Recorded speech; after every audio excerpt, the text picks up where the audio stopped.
Thursday.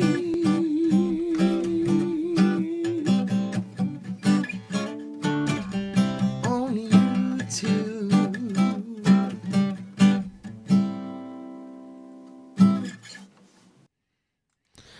Good morning and welcome back to the show. Just wanted to show you something to get started here, and this is from Volatility VIX Twitter page, and this shows the some statistics on how the short vol trade has worked over the last few years, and we're looking at short volatility, buy and hold, daily rebalance this year down 79%, right? And it shows maximum drawdown from being short, 88% negative. So what that means is that this year has been an awful year to be shorting volatility. And anybody who has been short volatility this year can tell you that.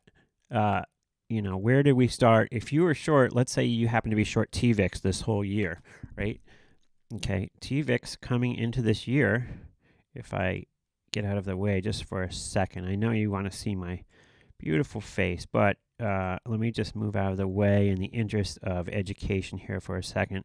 If you take a look at, this is a TVIX chart over the last year. If you were short volatility, if you were short TVIX this whole year, TVIX started the year, let's take a look. Okay, so 2020, January, the week of January 6th, TVIX was 52. Okay, now it's 143. Okay, and yeah, it's come down a little bit. Last couple of days, it came down from like 150 to 143, but you're not doing well. In fact, you are highly, highly negative if you are just shorting volatility and you're just leaving it. And this is something that we've known for a long time, that although shorting these VIX ETPs eventually is always going to make you money because they eventually always go down, you need to have a more sophisticated strategy in place than just set it and forget it on these most of the time. Now, one way to combat this, of course, is to sell option premium. Right, so if we were to go and sell, now TVIX is not optionable, but let's pick another one. If we were to go and sell UVXY option premium, then we can make up for a lot of the either sideways or upward action on UVXY. By selling some option premium. So, for example, you could be selling calls every week, and we've seen some people demonstrate doing that. One of the ones being obviously UVXY Trader on Twitter. So, for example, if we look right now at UVXY, we can see, you could sell the front week calls, right? You could sell these expire in 10 days, these calls, and you've got almost $3 running room. So this can go up $3 within the next week. You still break even. If it just stays here, you're going to collect $3. And if you do this every week, you're probably going to stay ahead of the game somewhat by selling premium. Now, obviously, there's these protests going on, and I've heard, a mixed perception of it from both sides of the aisle. One side of the aisle says that, well, this guy died in police brutality, and the nation can't take all of the black men being killed by the police. Other side saying, I really don't understand why all these protests are coming. It can't be just because of this one person dying. There's got to be some sort of conspiracy behind it. It's got to be Antifa or something. And then, just yesterday, the president came and spoke with, you could hear flash bombs in the background. And I guarantee Republican leaders were just saying, because some of my Republican friends were just saying, please just go out there and just say something calming. And those of you out there who saw the president go out and hold up a Bible in front of a church. Now, I know that at least my viewers are not taken in by if seeing him hold up a Bible doesn't turn him into a churchgoer all of a sudden, because it's well publicized that Donald Trump is not a churchgoer. And this is a prop to send a message. And like I said, most of my viewers are not taken in by this very simple message. And those who say they are taken in by it, I don't buy it. I think you're just feigning ignorance, because you see all these people on Twitter like, God is on our side and all this stuff. Anyway, so I think that I don't support looting. I don't support any of that destruction. It doesn't obviously make sense for people to burn down their own neighborhood. Burning down a police station does not help. Police need stations. I'm of the belief that most police are good people. They're just trying to do their job like everybody else out there. And it's just, any group you have, there's going to be a couple bad apples. The police station is no different. But all of this stuff, anti-police stuff, I don't buy it. I put up yesterday, I didn't buy that thing like FBI agent is, they showed this black guy who was supposedly an FBI agent, but he was harassing the police that were, arresting him, and he wasn't acting like an FBI agent would. In fact, he was acting like in a way that would, is a good way to get you killed. But regardless of all this stuff, the market continues to rally, and even the most ardent people who say, the COVID is not as serious as anyone ever thought it was. Nobody cares about COVID anymore. The economy is going to roar back. Even the most ardent of those people, you have to be questioning in your head, like, something doesn't seem completely right here if we take out the all-time highs in the market, because something has changed since we were at the highs a few months ago, right? So let's take a look right here. And here we have the NASDAQ, which is very close to taking out the all-time highs. And we had volatility up yesterday with the market up, and that is a red flag. And we've had that the last couple of days. Look, the market's been rallying, and the VIX is down a little bit. Yeah, it's down a little bit today too. We were up a lot more than we are now. I think we were up over 25 points in the E-mini. Now we're up 8 points. And you can see this rally here. This is the E-minis. It's not as close to the all-time highs as the NASDAQ. Here's the NASDAQ. Look, very close to taking out the all-time highs. But something just doesn't quite feel right, and volatility is still very much elevated, right? VIX 2790, that's still way higher than the average. Now, last time when we were up here, the VIX was lower, right? I'm not quite exactly sure where it is. Let's take a look, though. So if we overlay the VIX on the NASDAQ, now we know that the VIX is not based on the NASDAQ. It's based on the S&P. So let's go and look at the VIX, compare with the S&P here real quickly and see what we find. Compare with VIX.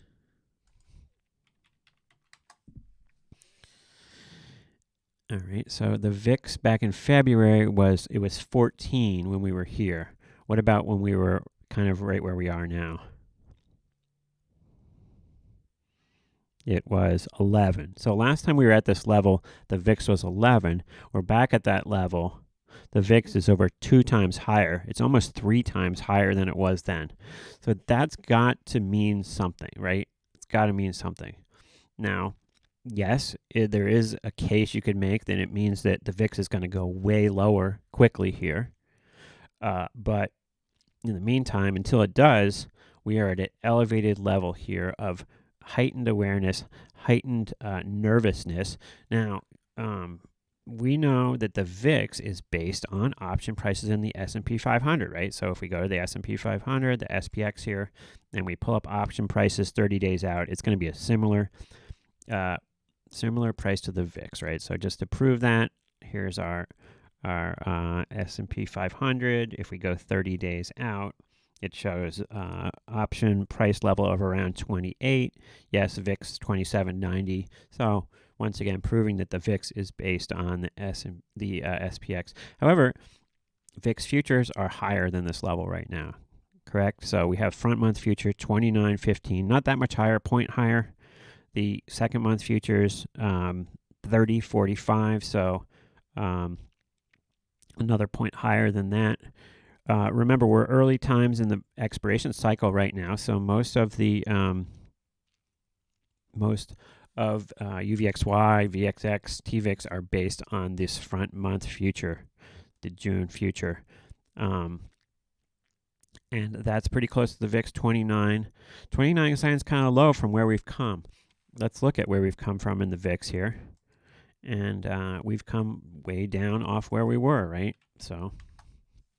And we're trending lower, albeit slowly. So this chart here is the VIX plotted next to the VIX. So that doesn't need to be there. So let's get rid of this study, remove all studies. So you can see the VIX has come down. Now it was coming down steeply. Now it's kind of stalled out. And also if we look at the E-minis as a proxy for the S&P, this is a little bit stalled out too. Let me zoom in a little bit here, and we can see going up, right? But actually, it doesn't look stalled out, does it? It looks like it's just going straight up, continuing to go straight up. So there we are. So the question is, do we just stay short the VIX here and say that, or stay short, VXX is 33 right now, and just say, well, it's slowly going to go down over the summer through 30 and whatnot? Or do we hang out and wait for a better entry, thinking that there's going to be some sort of down move here? What's the probability? Is the probability higher that we go to the upside or to the downside? Well, that is a mixed answer. There's chart guys who are going to make a great case for that we're back in I heard all these people saying we are in a new bull market. We're at the very beginning, just the start of a bull market, which to me is to ignore all economic indicators. That's to ignore everything except looking at a chart showing the market going up. There's got to be more to your calculation than just looking at a chart and saying, well, it went up yesterday, so that means we're at the start of a bull market, and everything is going to be wonderful. I don't think that we can just detach ourselves from what's going on in the news and everything completely. I think we have to kind of keep that in the back of our mind a little bit, because once again, let's say, for example, that we did go way down next week. Would that be a shocker to everybody? I don't think it would be. What if we just gave back a little bit next week? Let's say if we just went back through 3,000 and we're down a little lower. Would that shock everybody? I don't think that would shock anybody the least bit. So don't get caught by surprise here. TheoTrade's made a case that a lot of this rally has been people that were short covering. I don't know if that's true. I don't know how you necessarily tell that or not. So right now I have pretty much no position because I haven't been hot lately. I think I told you before I did put a Tesla way out of the money call spread on, and I immediately took that off in the open yesterday. Look at Tesla has just rallied like crazy, and I realized the error of my ways yesterday, and I put it on kind of here on the chart, which is a couple days ago, or 2 days ago, and I took it. Actually, it wasn't 2 days ago because the weekend was in between. So I put it on Friday. I took it off Monday, right on the open. And good thing I did, because we rallied from there up, pretty much 100 points from where I put that on. So, I lost $100 on the trade, but I was smart enough to get out of the way on that one. Now, I sit here for years and preach not being long these VIX products.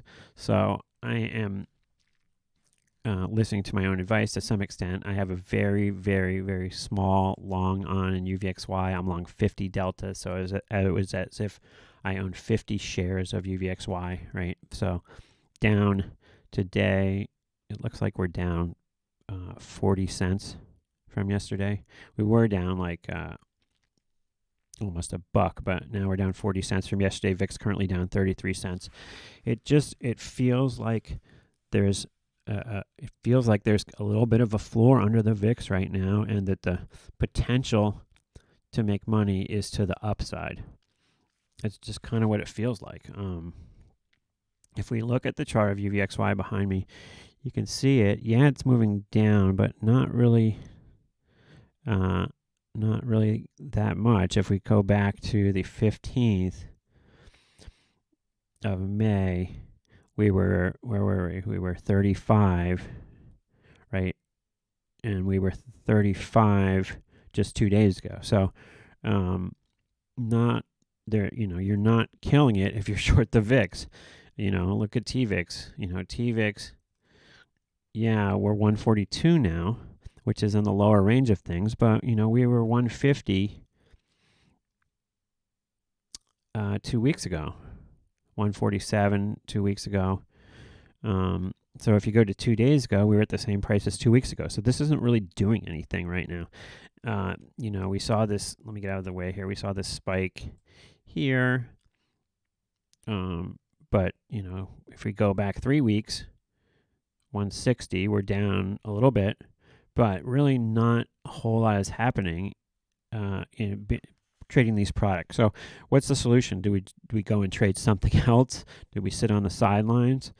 My solution right now is to kind of sit on the sidelines and look for a better entry, because it seems like it doesn't seem like I'm sacrificing that much not being short right now. Money is not being made to the downside in any significant way. But that trade, the bullseye trade that we talk about, selling at the money calls, well, that's been working lately, right? Because we're not moving. And thus, if you're selling call premium, you're collecting premium every week at least, and you're making money that way. But just being short and is not working. I mean, it's working small. Owning puts is not going to be working because they're just burning up underneath you. If you bought puts looking to ride the stuff lower, the premiums are pretty high, and you're just burning up decay every day. And I don't think that the slow movement we're getting down is going to be financing your decay if you're just long puts here. So, interestingly, I was watching someone talking about silver SLV, and people saying we are definitely going to $20 in silver. Here's a silver chart. It's been going up. So what are we supposed to do with that information? Everybody in the world thinks we're going to 20. It seems like if you were to buy silver right now, 17, it seems like you're kind of late to the party. In fact, you might be the last one into the party, and you certainly don't want to be the last one into a party when something's rallied a ton, right? Maybe it doesn't quite make it to 20. It just makes it to whatever price you pay for it right now. So, if you've been in silver since 14, maybe you stay with it. But it seems like a fear of missing out trade would be right now to jump into silver, thinking that I'm going to get in now. And gold feels a little bit that way too. I'm sure over time gold is eventually going to go higher. But, it's already made kind of a big move. Let's back it up even more. These things that have already made a big move, getting in now, it seems like you've missed the party a little bit, right? It was down 1,500, now it's 1,700. The good thing about gold, in my mind, is you're not going to get super crushed if you're, if you're actually buying like physical gold or something. You're not going to get super crushed. It's going to stay within a range, but it's not. I don't think it's going to be some huge money winner for you either. So anyway, looking at E-minis here overnight, we are not up as much as we were before. We can see the rally at 4 a.m. here. Boom. It's given back a little bit. but still positive. Another day of positive markets. VIX down a little bit. We are in contango, so over time, if you're short this stuff, it is decaying in front of our eyes. So if this kind of action continues, people will make money short this stuff eventually.